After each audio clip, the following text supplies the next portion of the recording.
Hey guys, for the final project in sewing, we are going to make a blouse with a collar. Let's go ahead and get started.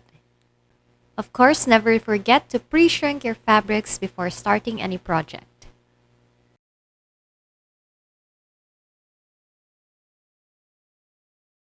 Next, I will fold my fabric lengthwise.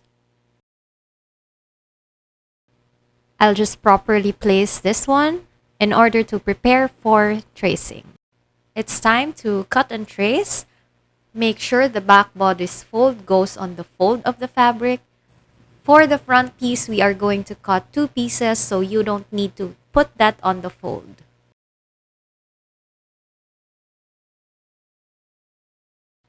Once you're satisfied with the placement, it's time to cut. I am using a tape dispenser for weights here, but you can also opt to use pins so that the pattern won't move around. I'm also doing it for the front bodies. For this, I'm cutting two pieces so they are mirrored pieces.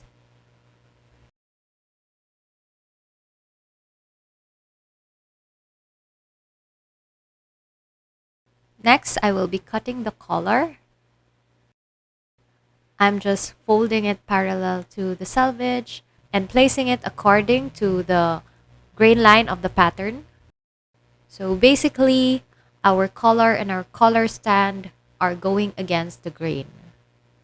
And because these are smaller pieces, I have a hard time cutting them directly. So I'm first tracing it before cutting. Make sure you pin the pieces together to avoid it from moving. And it's time to cut.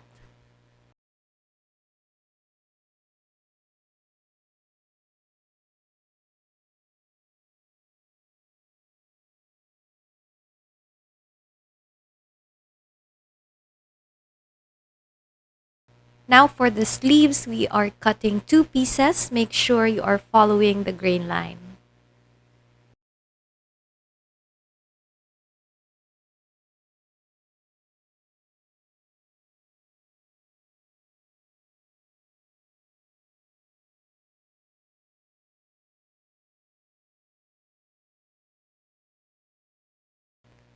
And just like what we did with the skirt, we are going to trace all of the markings and all of the seam lines onto the fabric using a tracing paper and tracing wheel.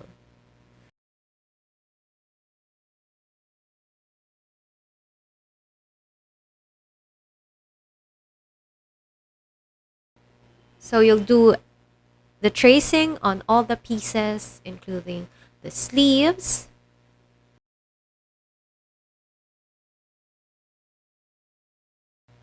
the collar stand,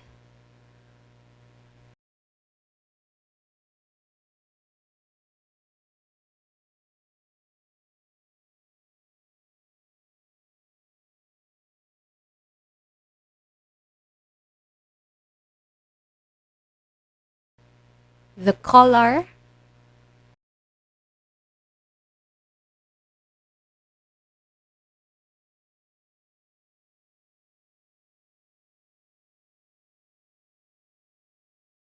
the front bodies, and make sure you trace every important line, including the folds and the buttonholes.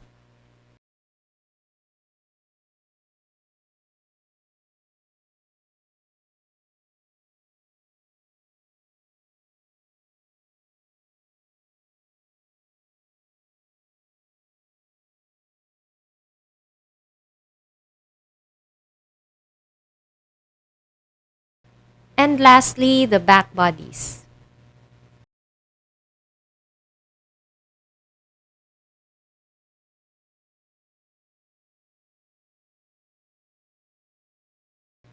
And this is how the back bodies looks when unfolded.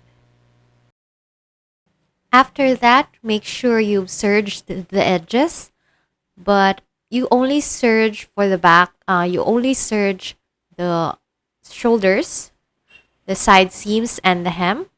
For the front pieces, you're going to serge the shoulders, the side seam, the hem, and the center front. So basically, you will leave the necklines and the armholes raw. For the sleeves, you serge the sides and the hem only. And you will not serge the collar and collar stand. It's time to sew the back piece and the front pieces together. So I'm laying the pieces now, correct sides together or right sides together. And just pin down the shoulders as well as the side seams.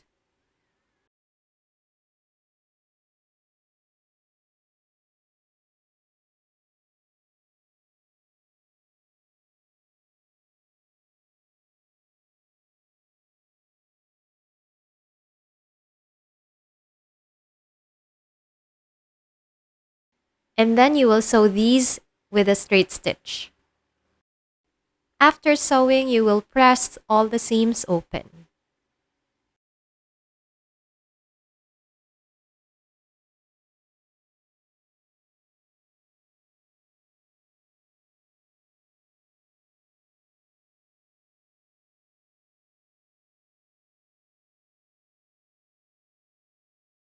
Once you're done with that, you will now proceed to the sleeves. So I am now closing down the sleeves.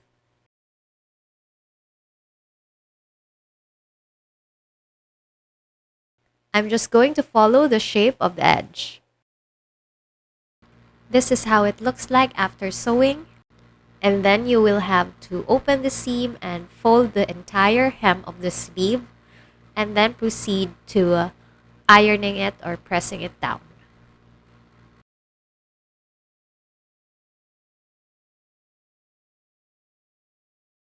I will use a pin temporarily and then I will continue folding the whole hem.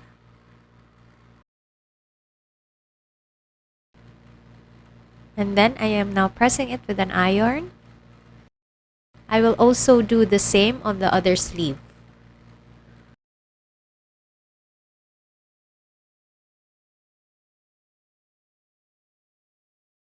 After you're done pressing, you have to top stitch the hem.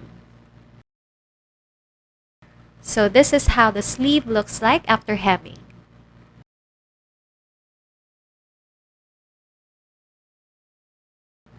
And then it's time to connect the armhole to the sleeve. This marking right here goes into the shoulder line.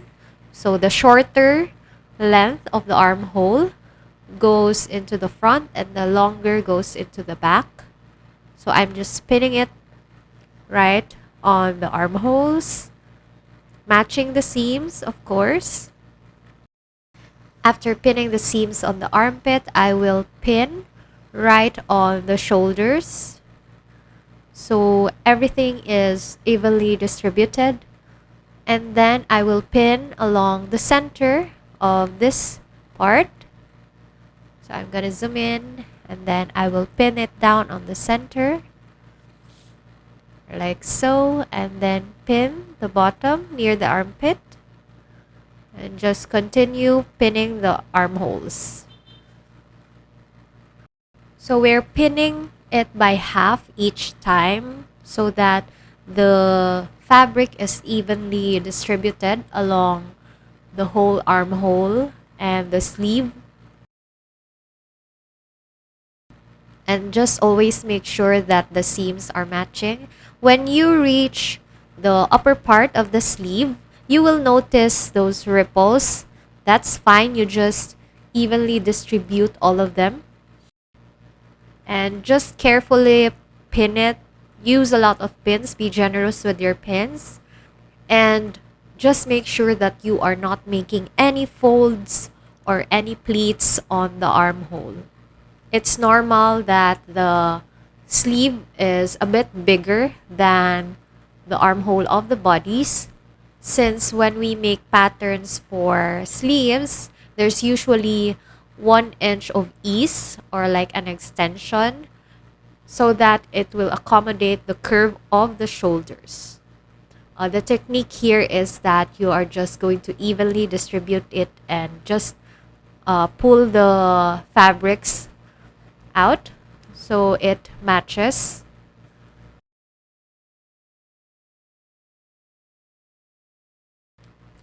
Later, I will teach you a trick on how to distribute this properly or more evenly. And now I am almost done pinning along the armholes. After that, you are going to sew the seam line of the armhole. Here is a close-up of me sewing the armhole. I'm just carefully pulling out the pins and then sewing it along the seam lines and making sure that I pull taut the sleeves or the armhole of the sleeves so it won't have any folds or pleats.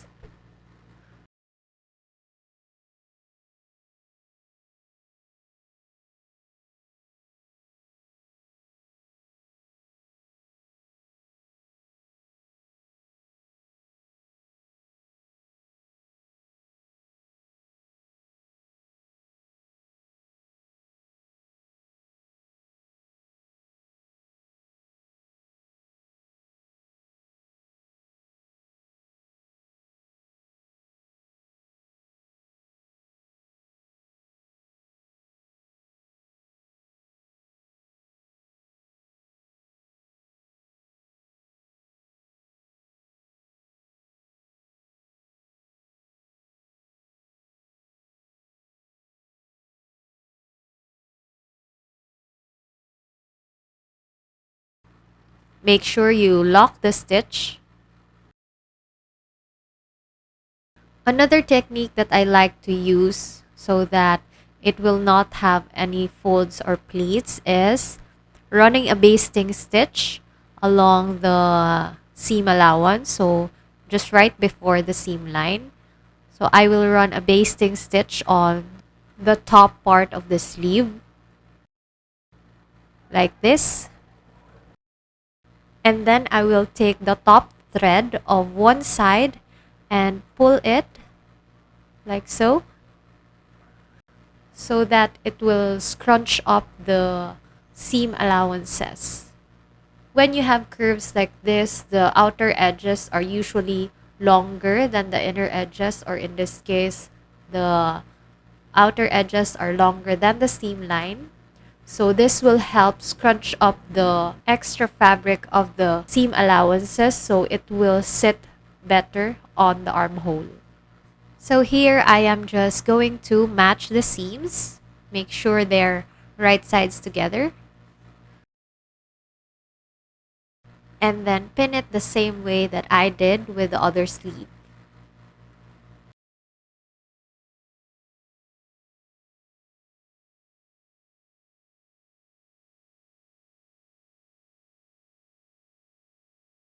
If you notice, the scrunches are only at the top because we only need the ease around the shoulder part and not the armpit. But even though we have scrunches there, we should make sure that there are no folds, there are no pleats when we've sewn it on the seam line.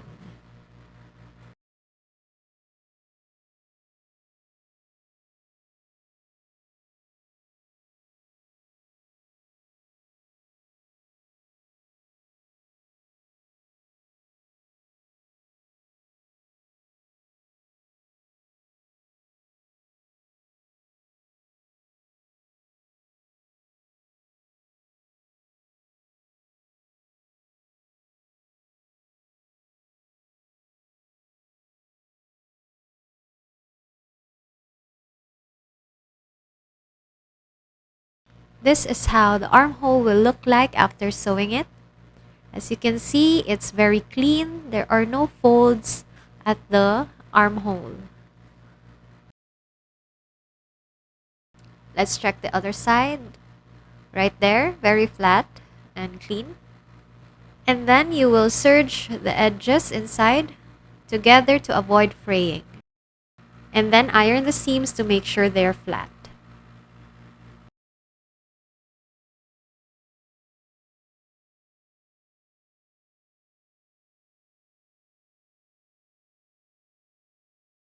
Let's now proceed to the collar. I have here my collar, and I will pin along the sides, the top, and I will leave the bottom open.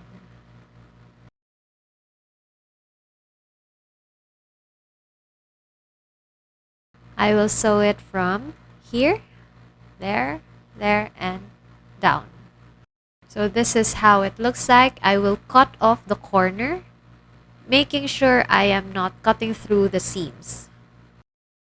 I'm just removing the excess around the corners so it looks cleaner when it's turned inside out. So now I'm turning it inside out. I'm just using a chopstick so that it's sharper on the corner. But be careful with this. Make sure you're not pushing too hard. Just enough to make sure you have sharp edges. And then I will open this one, and I would need to top stitch the seam allowances to one side of the collar. I'll just press it with an iron so it stays where it should be. And then I will top stitch this side of the collar. This is how it looks like inside and outside. You can extend the top stitching up until the corners if you can. And then I'll just press the whole collar down like so.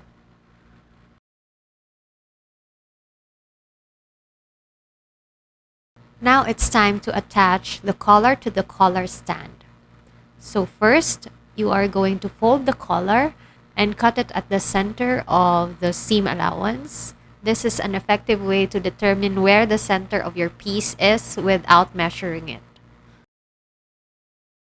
So we have a notch here already. And for the collar stand, I am also going to fold that to determine where the center of my collar stand is. So you do it on both of the collar stand pieces. Make sure you're only snipping the seam allowances. And then we will place our collar in between the two pieces of our collar stands. Make sure that the centers match. Just pin along the whole top curve to secure.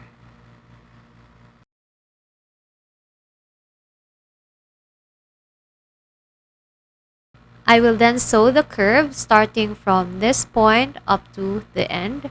And I will not include this part on the seam allowances at the bottom. So I'll just start here up to here at this point. So there you go, we've sewn it and left this part open. I will then snip the corners, carefully avoiding the seam lines.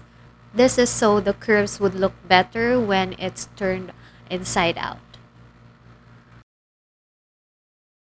I'm also doing it on the other side.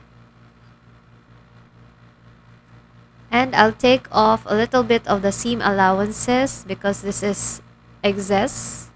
I will leave about 1/4 or 1/8 of the seam allowances. As you notice, I left the whole seam allowances at the extension or at the very bottom, so I won't have a hard time folding in later on. So just carefully cut that off. And I will turn it inside out. I will also press it down with an iron on both sides.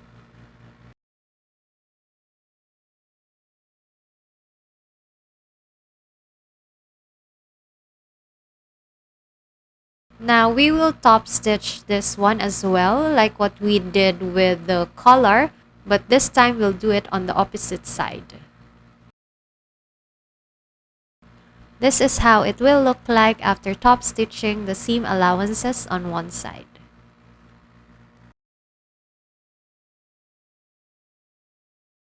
So when you fold it, it will look like this. Now for the neckline, we will determine the center of the collar stand first and snip it so that it will form a notch. And we will do it as well with our back neckline of the blouse.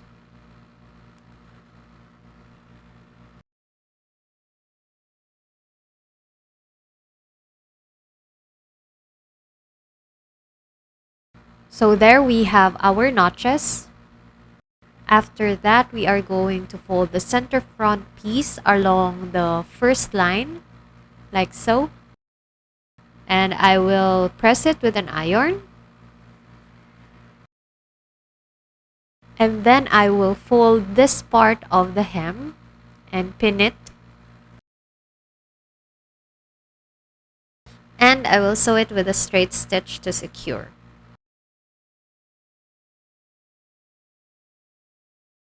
And then we will turn this part inside out to produce that sharp edge.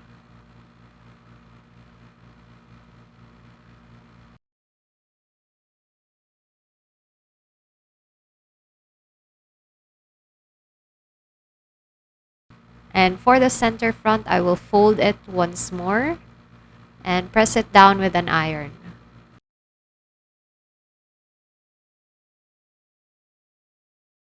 I will also do the exact same procedure on the other side.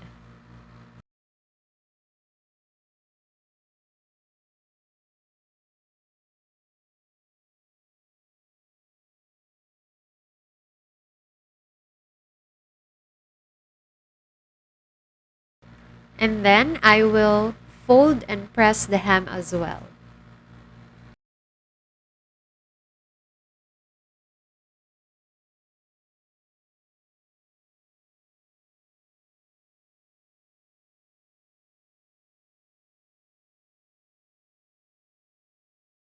After that, I will top stitch the center near the edge as well as the hem. And this is how it should look like after. After that, you have to press it flat with an iron. This is the end product. We are now going to connect our collar to our neckline. So we will attach only this side of the collar stand to the neckline, making sure they are laying right sides together. And matching it at the end part, then you are going to pin the whole thing.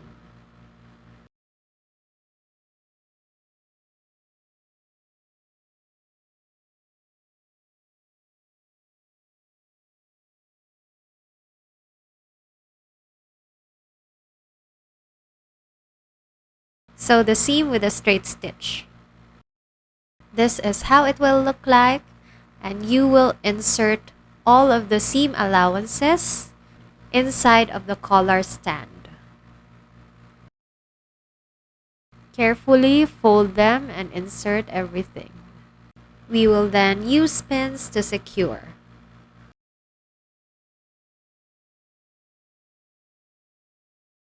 I will flip it over first and press down with an iron to make sure it's flat and the seam allowances go inside of the collar stand.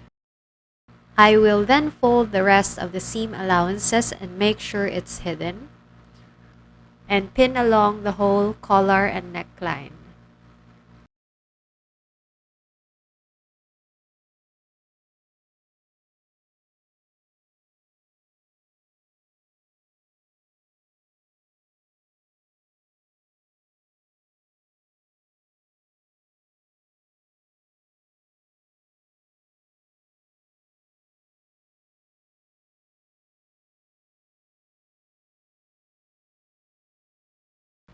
After pinning, we are going to top stitch the collar near the edge.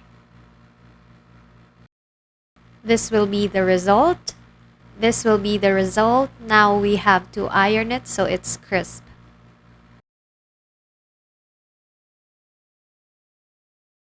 And now you're done with your collar. Lastly, you will sew the buttonholes and also attach the corresponding buttons in the center front of your blouse.